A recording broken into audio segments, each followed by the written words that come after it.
I remember when I was at such a low and in such turmoil and so scared during my 5th pregnancy. It was not under good circumstances. It was not good timing. I would pray to God. I was questioning him, why he would want to bring a baby into something so broken and so damaged and at the worst time. It was one of those periods of my life where I was so selfish and thinking, once again, I knew best.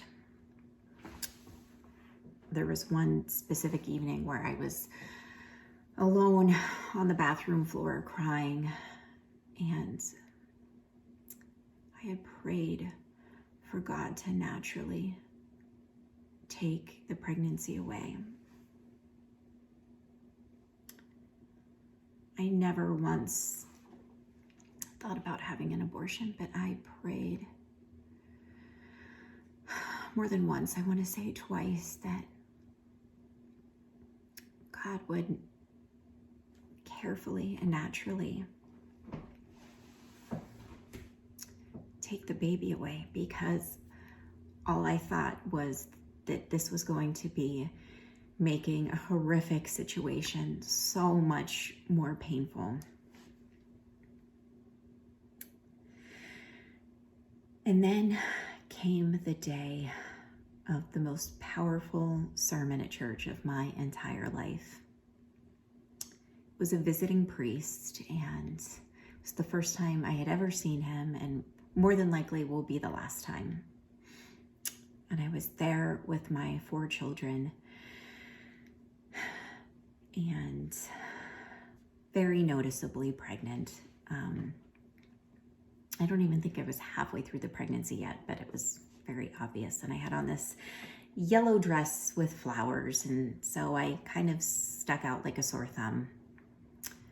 And during the homily, the priest had asked for all of the young children to come up on the altar. And so my youngest daughter, Kelsey, went up on stage, and those who know her, to know her is to love her. She is extremely passionate and outgoing and says whatever is on her mind. And there was something in me that just thought, she's going to do some talking up there. And the priest was asking the children what they were doing. So these are children, none of them are above age 7 or 8. And he was asking them trick questions like, what were you doing 15 years ago? You know, and some of them were giving funny answers like, oh, I was at a barbecue. And, you know, and some kids said that they were in heaven, and other kids were like, well, I wasn't born yet. So they were all giving different, really cute answers.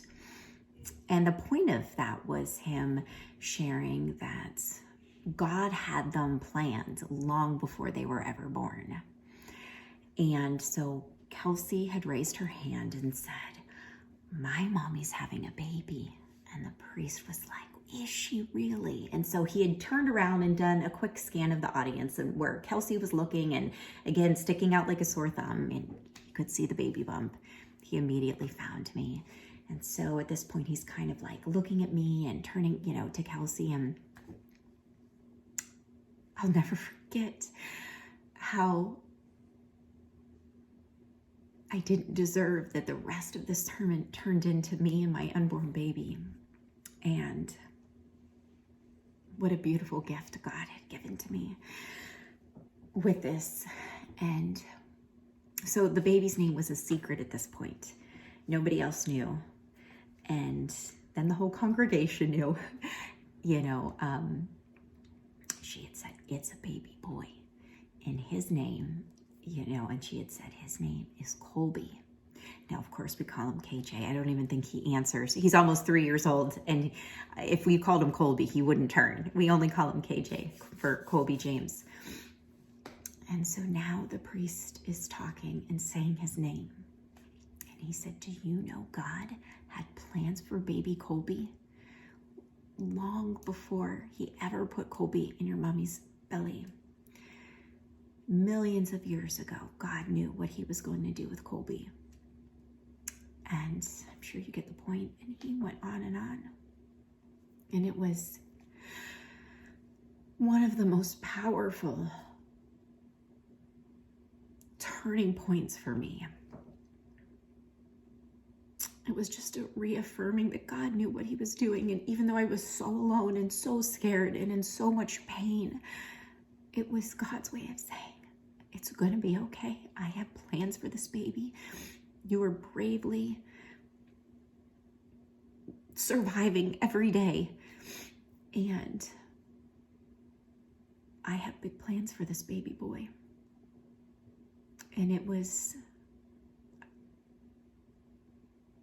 was a different person leaving Mass that day.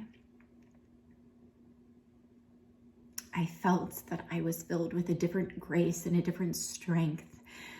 And again, it was a completely reaffirming moment that, no, this is not my timing. No, this is not part of my plan.